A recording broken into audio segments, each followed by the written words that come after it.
Virtual assisting is such a great option for stay-at-home moms because it offers us so much flexibility. But let's face it, working from home with kids is not always easy. I have to be very creative and scrappy about finding the time to work in my business, and I found a few strategies that really work. Today, I'm going to share an honest look at what the work-at-home mom life is really like and share all my best tips for staying productive and sane. Ready? Here we go. You're listening to the Support Squad podcast, where virtual assistants come together to share their best business tools and tips. Virtual assistant for life coaches Sharon Nissen created the Support Squad with a firm belief in community over competition. Whether you're a new virtual assistant looking for advice on how to get started, or an established virtual assistant looking to expand your skills and invite even more abundance into your career, you're in the right place.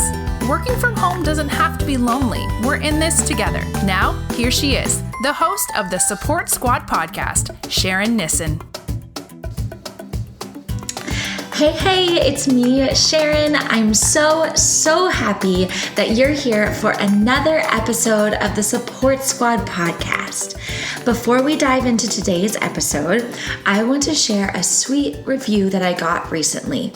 And can I just say that getting reviews makes my day.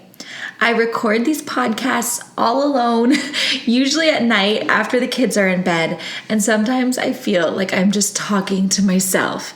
Reading your reviews reminds me that I do actually have an amazing community of virtual assistants who listen and support me every week.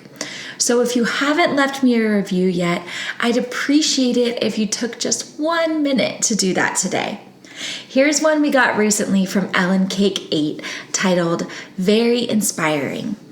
This is my favorite podcast for aspiring virtual assistants. Sharon is honest and gets right to it without fluff. She seems like a genuinely sweet person who wants to help others. Thank you so much, Ellen. And it's true, I really do genuinely want to help others because I have seen the incredible transformation that has happened in my life since I started in my business. See, I have had the experience of being both a full-time working mom and a full-time stay-at-home mom. But being a part-time work-at-home mom has helped me finally achieve balance in my life and my finances. If you're a mom, I'm sure you already know that everything is a delicate balancing act. Weighing out childcare costs versus income, feeling dedicated to your family while still wanting to maintain your own identity and independence. And the desire to provide more financial support to your family while being scared to branch out on your own and start a business. It's a lot for anyone to handle. I've gone through many stages while trying to figure out all of these different elements and puzzle pieces. And today I'm going to give you a look at where I started and where I am now. When I got my first virtual assisting clients, they only needed me a few hours a week each. It was really easy for me to get my work done in the evenings after the kids had gone to bed. But it wasn't long before those hours grew and grew, and before I knew it, I was working 40 plus hours per week, but with no childcare plan. Nightmare. See, I never really intended to work that many hours, but I loved what I was doing so much, and my clients were becoming more and more reliant on me. I didn't have an infrastructure set up for that many hours of work. So soon I was working late into the night and all weekend. I was bringing in a fantastic income, but I had no life, no time for my kids, no time for my husband, and it was not worth it at all. And it was definitely not what I had envisioned when I first started on my virtual assistant journey. So finally, when I was working 40 hours a week, it made financial sense for me to put Bobby in daycare 4 days a week. And unfortunately, this is still not what I envisioned. Bobby had just turned 2 when I put him in daycare, but I had started working from home mostly because I wanted to be home with him until he was 3 or 4. So here I was, technically work-at-home mom, but my little one was in daycare most of the time. So when we decided to make the move from Las Vegas to Dallas, I made the decision to cut back on my client work a little bit so that we could avoid putting Bobby back in daycare or preschool for a while. My goal now is to have him in preschool in the fall, but for now he's home with me every day. And I've managed to put in about 25 hours of work a week, even with a very busy 2.5-year-old at home all day and an 8-year-old that comes home from school at 3 p.m. So here are some of the ways I've made it work. Number 1, waking up super early. Now, this is very, very hard for me. A constant struggle, really. I have been a night owl my entire life. I really believe that if I followed my natural rhythm, I'd be up until midnight each night and then wake up at 8 or 9 a.m. Like, that's what feels good to me. But I do not do my best work late at night, so I've had to adjust. My husband also wakes up really early and usually leaves the house around 5 a.m. So I've asked him to help motivate me to get up when he does by making me a fresh pot of coffee before he leaves for work. It's so sad and silly, but somehow knowing that I'll have coffee the second I wake up makes it so much easier for me to get going. Then once I'm up, I usually have the most productive hour and a half of work that I'll have all day. I dedicate this time to tasks that require the most focus and attention, and also to urgent tasks. I'm never entirely sure where the day will take me, so I want to make sure I finish important things right away. By about 6:45, I've gotten a really great start to the day, and then I get my daughter Claire off to school, and me and Bobby are back home by 8. All right, strategy number 2, utilizing screen time strategically. So I'm sure that if I just glued Bobby to the TV all day, I'd get even more work in, but that is not what I want for him. So I usually let him watch just an hour of TV as soon as we get back from dropping off my daughter, usually 2 episodes of Daniel Tiger or Paw Patrol.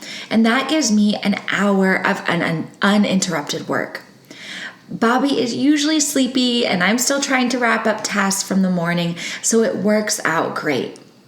By 9, I'm usually feeling pretty on top of things and I feel comfortable taking a break.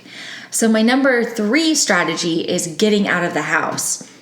I've had days where I've tried to stay home all day and work, but it always ends up with Bobby and I being absolutely miserable. And I'm never productive on those days because it's such a struggle to keep him busy enough for me to be able to do any kind of focused work. So every day from about 9:30 to 11:30, Bobby and I get out of the house and we do something fun together. There are lots of great parks near our house and a fantastic library that does a story hour, so we get to meet other kids and moms. And this is the time that makes me fully appreciate the fact that I'm a work-at-home mom. I get to do these things during the day with Bobby, and it means so much to me. Getting out of the house, even for a couple of hours, is also such good quality time for us that it doesn't seem as bad when I do have to turn on the TV for a little while so I can send some emails. We both can always look to that couple hours a day where I'm completely unplugged and focused on him. So strategy number 4, hanging on to nap time for as long as I can. Bobby is at that age where he is really starting to fight nap time. But nap time is so necessary for my day. Not to mention, he is an absolute terror in the evening if he hasn't napped. So I make nap time a priority each day. And having a really solid routine helps this to happen because he knows that it's coming right after lunch every single day.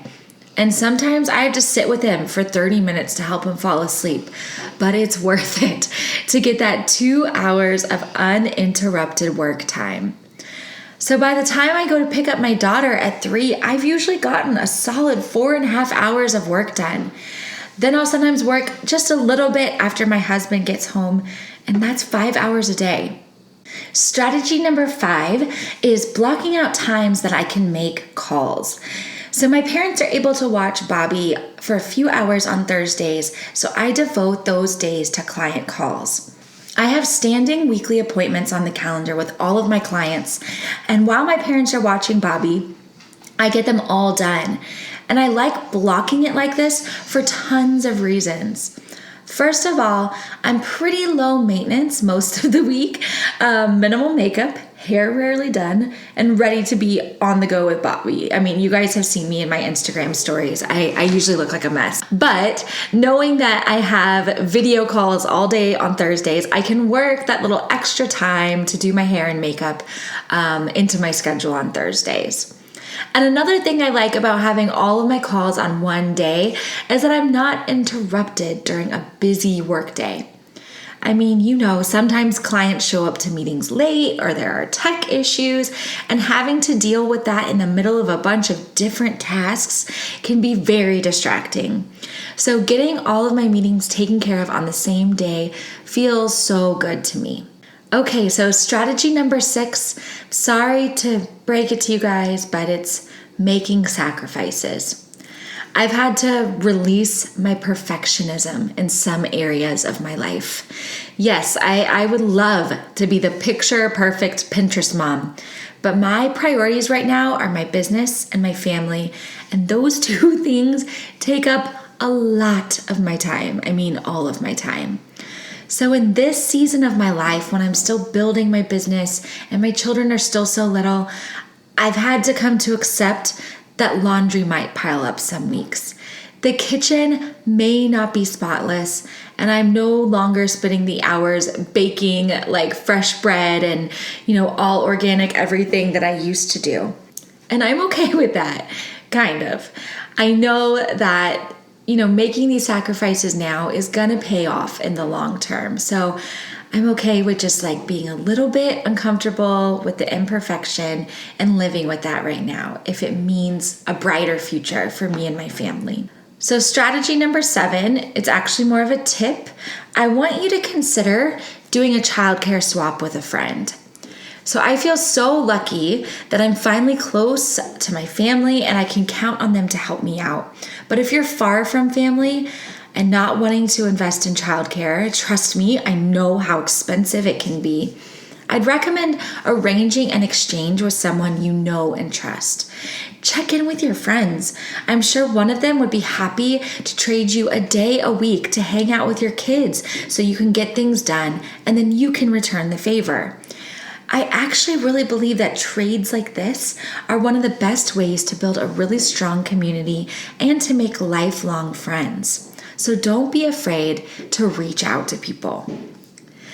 All right, so I hope you found some helpful nuggets in today's episode.